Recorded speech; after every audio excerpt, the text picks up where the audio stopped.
Hello friends, आप सभी को स्वागत है TSN टेक्नोलॉजी में। आज हम सुबह क्लास नहीं ले पाए, आज हम लगाए हैं इवनिंग में क्लास। तो जो मेरे चैनल पर नए हैं सब्सक्राइब कीजिएगा और दोस्तों को भी शेयर कीजिएगा, लाइक करना ना भूलिएगा और तो कमेंट करना भी नहीं भूलिएगा आप लोग। तो कल के बारे में हम बताए थे क्या बोलते हैं फर्स्ट एड मतलब किस तरह दिया जाता है और फर्स्ट एड देने के लिए क्या क्या उपकरण का प्रयोग करते हैं उसके बारे में चर्चा किए थे। और दूसरा मेरा है कि अगर जी कोई भी वर्कशॉप में काम करते समय कोई भी दुर्घटना हो जाती है, जैसे ब्लड निकलना, मोच आना, तो कुछ होना है तो जल जाना, उस सबको किस तरह से रोकेंगे उस सब के बारे में हम आज डिटेल आपको हम बताएंगे। तो चलते हैं आगे। तो जो नए हैं सब्सक्राइब कीजिएगा, दोस्तों को भी शेयर कीजिएगा, लाइक करना ना भूलिएगा। तो आगे चलते हैं। तो मेरा टॉपिक है ब्लड के बारे में। तो ब्लड की चर्चा आज हम करेंगे।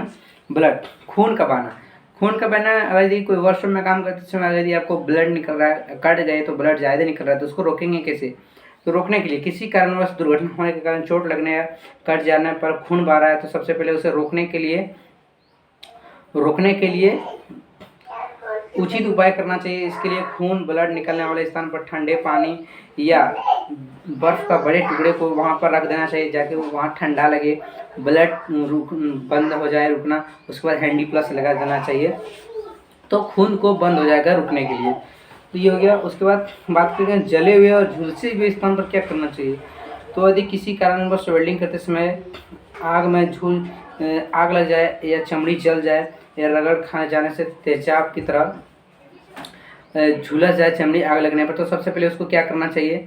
और अगर जलने के बाद अगर उस पर फोड़ा हो जा रहा है, जैसे कि फोड़ा हो जाता है, उसमें फोड़ा होने के बाद उसको फोड़ना नहीं चाहिए सबसे पहले, और उसमें पानी भी नहीं डालना चाहिए। तो उसको जले हुए या झुलसे हुए स्थान पर अगर आप लोग कोई भी जैसे कि कपड़ा अगर जले हुए स्थान पर आपका चिपक गया है, तो सबसे पहले उसको निकाल देना चाहिए। निकालने के बाद उसे अच्छे तरह से प्रॉपर से हवा से बचाना चाहिए, ताकि उस झुलसे हुए पर कुछ अगर ये हवा उसमें प्रवेश कर जाती है तो फोड़ा की तरह बनने लगता है। वो फूटने के बाद बहुत जलन देता है, तो इसीलिए आपको उसको क्या बोलते हैं, उसको ढक के रखना चाहिए। हम बात कर रहे थे जले या झुलसे हुए। तो जले हुए झुलसे हुए अगर ये हो तो उसको सबसे पहले यदि हाथ का अंगुली यदि जल जाए तो हाथ का सबसे पहले अंगूठी निकाल देना चाहिए, या जो भी आप लोग पहनते हैं। दूसरा जले यदि जलन ज़्यादा हो रहा है तो जले हुए भाग पर पानी डालकर ठंडा करना चाहिए। इससे जलने में काफ़ी कमी होती है और जल आगे भाग तक पहुंचने के कम हो जाती है। उसके बाद जले हुए इसे भाग साफ कपड़ा से उसे ढक देना चाहिए। इसके बाद जले हुए भाग में एंटीसेप्टिक मलहम का लगाकर उसे रख देना चाहिए और उसे तुरंत हॉस्पिटल पहुंचा देना चाहिए। अंडे की सफ़ेदी को लगाने से भी आराम मिलता है। अंडे का सफ़ेदी भी लगाने से आराम मिलता है। यदि कोई जलसा हुआ झुलस जाए तो अतिशीघ्र अस्पताल पहुंचाने के प्रबंध करना चाहिए, देर न करना चाहिए अस्पताल ले जाने के लिए।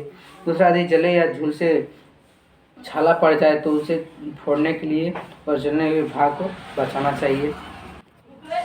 यदि किसी कारणवश स्प्रेन मतलब मोच आना, यदि वर्कशॉप में काम करते समय यदि आप सभी को कभी भी मोच आ जाता है, पैर मुड़ जाता है, हाथ में मोच आता है, तो सबसे पहले काम को बंद कर देना चाहिए। काम को बंद करने के बाद उसमें थोड़ा सा मतलब दर्द का दवाई लेना चाहिए, दर्द कम हो जाए। और मोच जो सही करने वाला तो मोचिस टाइप का होता है, मोच सही करने वाला, तो उसके पास जाके आपको ठीक कराना चाहिए मोच वाला।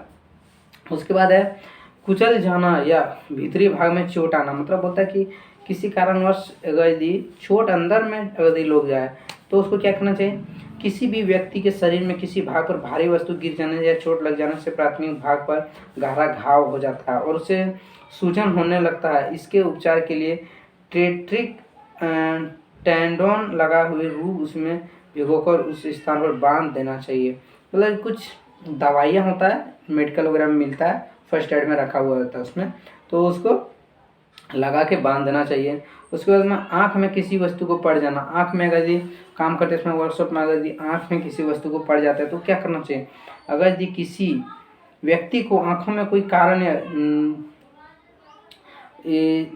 मतलब तिनका चला जाता है तो उसे काफ़ी कष्ट होता है कभी भी उसे आँखों में बांध भी दो, मतलब अगर यदि कुछ चल जाता है काम करते समय तो सबसे पहले उसको साफ कपड़ा लेंगे। साफ कपड़ा लेने के बाद माचिस का एक तीली लेंगे। माचिस का तीली से पलक को उठाएंगे। पलक को उठाने के बाद एक साफ कपड़ा से उसको अच्छी तरह से साफ करेंगे ताकि वो निकल जाए। अब आपका हो गया। अब आपका आएगा आर्क की चमक। जब इलेक्ट्रिक आर्क वेल्डिंग किया जाता है तो लाइट वेल्डिंग करने के लिए दौरान एक विशेष प्रकार की चमक या प्रकाश निकलती है, जिसे आर्क कहा जाता है। इस आर्क में दो किरणें निकलती है, इंफ्रारेड किरणें, एक अल्ट्रावायलेट किरणें। इसलिए इसमें प्रकाश निकलती है।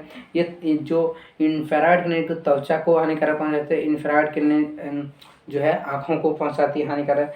तो ये जो होता है तो इससे बचने के लिए सबसे पहले क्या करना चाहिए, हेलमेट का प्रयोग करना चाहिए। अगर आपके पास हेलमेट नहीं है तो वेल्डिंग नहीं कीजिए, हम तो यही कहेंगे, वही करना चाहिए। उसके बाद रेत की तरह गड़ने लगता है। अगर यदि आपके पास हेलमेट वगैरह नहीं है तो काम नहीं कर पा रहे हैं।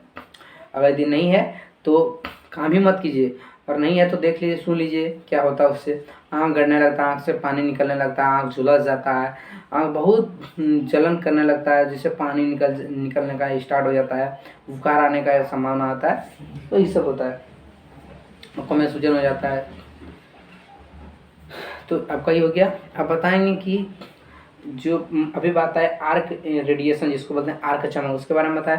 अब बात करेंगे हम रेडियस, मतलब उपचार। आर्क वेल्डिंग का उपचार क्या था। तो चमक होने पर निम्नलिखित बातों को ध्यान रखना चाहिए। आंखों में ठंडा पानी डालकर करना चाहिए, कमरे में लाइट बुझाकर रखना चाहिए, अंधेरे आँख में गीला कपड़ा रखकर आराम करना चाहिए जब तक दर्द समाप्त ना हो जाए। आँखों पर उबली हुई चाय पत्ती की फाहे भी रखना चाहिए। स्थानीय बाजार में मेडिकल हॉल में लिक्विड 30% खरीद कर आँख में 2 बूंद डालकर छोड़ देना चाहिए ताकि आराम मिले। ये आर्क से हो गया। तो हम आज का जो टॉपिक बताया वो बताया कि किस चीज़ से आपको क्या प्रॉब्लम होती है, उसके बारे में रोकने के लिए उपाय बताए। तो अगर ये अच्छा लगे तो कमेंट कीजिएगा, लाइक कीजिएगा, शेयर कीजिएगा और सब्सक्राइब करना ना भूलिएगा। जो लाल टाइप का दिखता है बेल आइकन का, घंटी का, उसको ऑल कर दीजिएगा ताकि आप सभी को इस तरह का वीडियो मिलते रहे। चलिए आगे मिलते हैं। जय हिंद, जय भारत।